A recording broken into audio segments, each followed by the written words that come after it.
সন্ধ্যাবেলা তুমি আমি দুজনে সন্ধ্যাবেলা।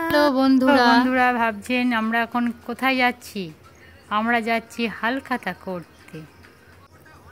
আমি আর রীতিশা মানে আপনাদের প্রিয় কথা এখন সাইকেল চালিয়ে যাচ্ছি আমাদের বাদে কাটোয়া থেকে বেলতলায় একটি মুদিখানার দোকানে হালখাতা করতে। আমরা বেলতলায় পৌঁছে গেছি এবং রাস্তা দিয়ে দেখলাম দুটো কালী ঠাকুর ভ্যানে করে নিয়ে যাচ্ছে আমাদের এই বালদে খাটোয়ায়। রাস্তার সামনেই পুজো দুটো হবে একই মণ্ডপে।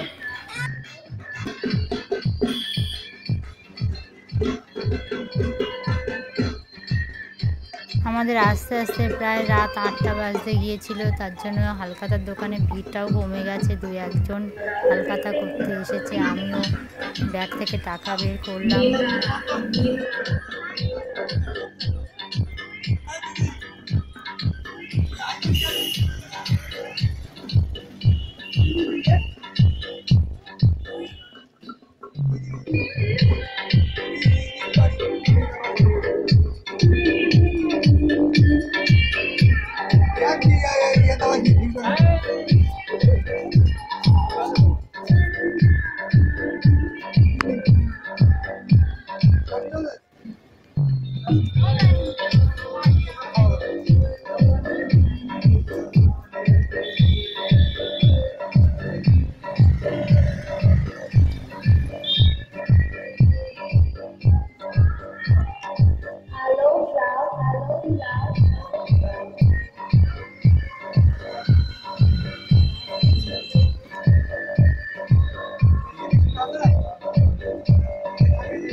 আমাকে আমাকে ক্যালেন্ডারটা দেওয়ার পরে আমি দেখলাম এবং আমাকে বলছিল এটা নেবে নাকি অন্য একটা রাধাকৃষ্ণের ক্যালেন্ডার বানিয়েছি সেটা নেবে। আমি বললাম আমি এটাই নিই।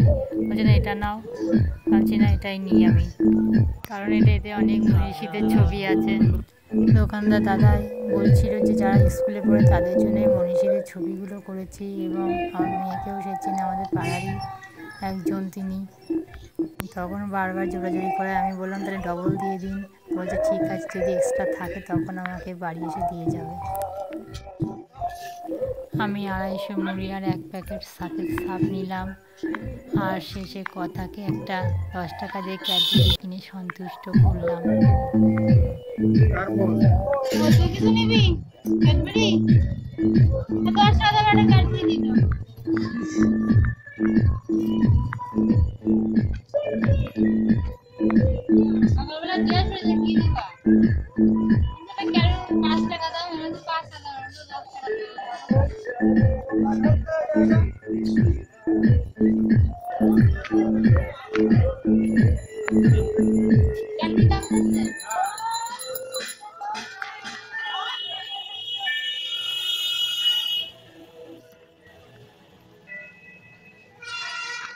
দোকান থেকে জিনিসপত্র নিয়ে আমরা আবার সাইকেলে করে চলে আসলাম রাস্তায়। আমাদের বটতলার রাস্তার কাছে চলে এসেছি প্রাইমারি স্কুলে। আগামী কাল থেকে নামযজ্ঞ আরম্ভ হবে বলে তার প্যান্ডেল তৈরি হচ্ছে। আমরা সেখানে দাঁড়িয়ে একটু ফটো তুলে নিলাম। আমরা আগেই দেখেছি দুটো ভ্যানে করে দুটো কালী ঠাকুর আসছিল। এই সেই বটতলার আর পূজা মণ্ডপ, যেখানে কালী ঠাকুরের আজ মানসিক পুজো চলছে। একজনদের বাড়িতে জোড়া কালী পুজোর মানসিক ছিল, সেই প্যান্ডেলের লাইটিং কথা। আবার দোকানে গেছে সে কুরকুরি কিনবে বলে। কথাকে 10 টাকা দিয়েছিলাম, 5 টাকা ফেরত এসেছে। সেই 5 টাকা আমাকে দিয়ে সেই কুরকুরির প্যাকেট ছিঁড়ে নিচ্ছে। আপনারা এতক্ষণ আমাদের সাথে ছিলেন তার জন্য ধন্যবাদ। আজকে আমরা ব্লগটা এখানেই শেষ করছি। নমস্কার।